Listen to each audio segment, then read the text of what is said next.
Chapter 4, Supplies. All right, Duke does not look very happy there. I pushed through 20 feet of willow saplings before Duke jumped me, though for once he didn't lay a finger on me. This time he went with words, and sometimes that's just as bad.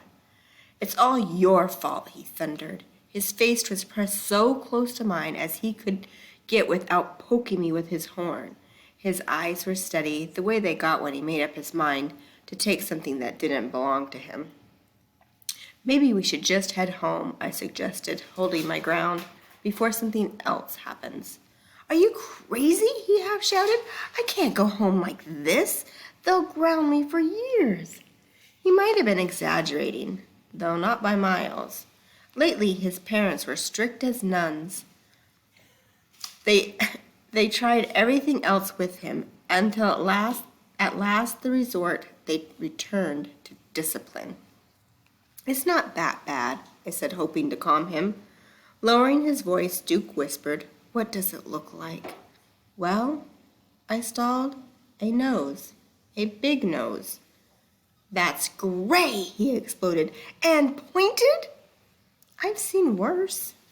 "Where?" I'm wondering why his parents have had to get so strict with him. "I forget," I said. "So what do you want me to do?" "Bring me a few supplies." "Like what?" "A tent, a sleeping bag, a slingshot, a canteen, bug spray, food, matches, rain poncho, axe, fishing pole, knife, extra food, sweets, and a loan for a few bucks." He's been doing some thinking while I said goodbye to the old lady. "How many bucks?" I asked. 5. As usual, he had a pretty good feel for the weight of my piggy bank. "Where am I supposed to get all that other stuff?" "My garage. Use your little sister's wagon to get it out here." With that, he hung his head helplessly. It was mostly an act, but he had a gift for it. "Look," I said, "the old lady told me how you can fix your nose." "How?"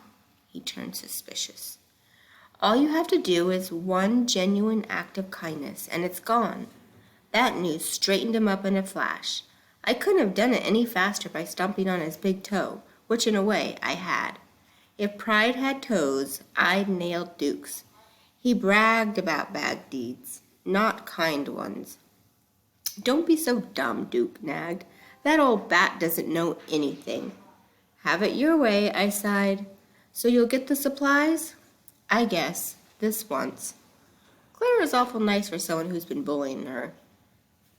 The instant I agreed to help, his face lit up with such a rare thankfulness and gratitude I nearly staggered backwards.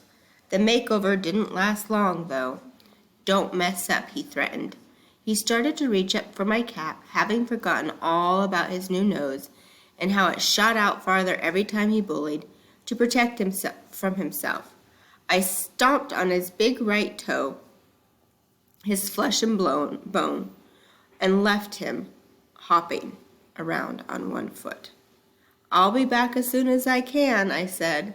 "And bring a mirror," Duke ordered, losing his balance and falling sideways into some bushes. That's the end of that chapter. So he's starting to reach for her cap, and she stops on his toe to get him to stop. Explain why that's nice. It doesn't sound like it's nice, but why was Claire trying to help him there?